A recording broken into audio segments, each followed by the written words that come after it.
Hey, how are you guys today? It's Motivational Monday, so I wanted to share some thoughts that are on my heart today. And the question that I want to ask is, what is relationship maintenance? We often, and this may be an odd thing for me to use as an analogy, but what if we treated our relationships like we treat our cars? So think about it this way. If you're driving down the street and your tank is on empty, what's going to happen? At some point, the car is going to stop. You're going to be stranded on the side of the road. You can cause some damage as well when you run out of gas. But all it takes is for us to keep an eye on the needle to make sure that as we get close to E, that we fill the tank back up. How often do you fill the relationship tank up? Do you make sure that when you see that you're getting below half tank, with the person that you're in a relationship with, are you putting back into that relationship so that you fill them back up? And for that matter, are they doing the same for you? Now, what happens if you run out of oil? I know my good friend Sam and I had a road trip once down to Orlando, and the plug came out of the oil canister, and unfortunately we were stranded. We had to put the oil back in, but that's a special circumstance. But what happens if you don't get the oil changed every 3,000 miles? What happens if you don't get the tires rotated every 3,000 miles? And yes, some cars will let you stretch that out, but what does that really do to your engine?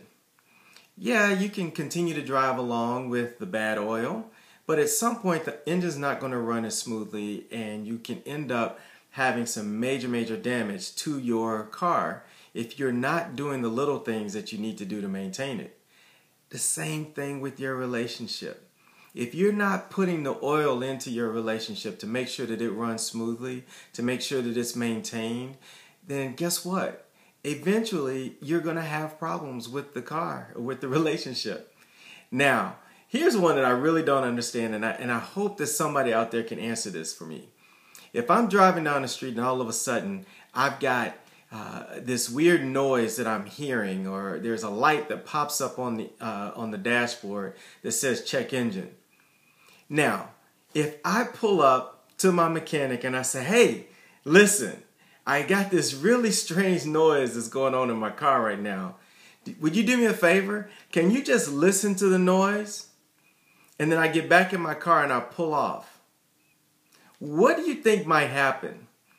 I may end up stranded on the side of the road somewhere.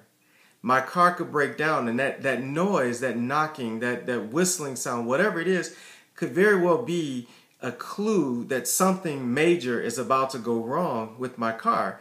But if I just take it to the mechanic for the sole purpose of them listening to that noise, listening to the knocking, instead of asking them to diagnose the problem, instead of asking them if they can fix the problem, instead of investing in what needs to be done so that the car is fixed and continue to run smoothly, I could end up stranded and broken on the side of the road. Why do we do that in relationships? So often I hear people say, I just really needed somebody to talk to. I just wanted to share. I don't want your advice. I don't need that. I don't need you to help me understand what's going wrong. I don't need you to explain why this person may be acting that way. I just need somebody to listen.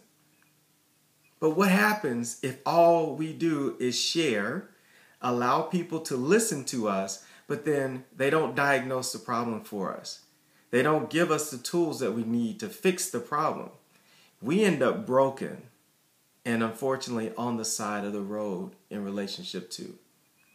So I hope that this message rings true for some of you, because this is something that's been on my heart for the last couple of weeks. And I pray that you receive this in such a way that maybe you might look a little differently at your relationship. That you don't use it so casually, but that you make sure that you put gas in the tank, that you change out the oil and rotate the tires. But most importantly, when you start to hear some knocking and things aren't running smoothly, that you take your relationship to a relationship mechanic and you find out what's wrong and you get it fixed so that you don't end up broken and on the side of the road.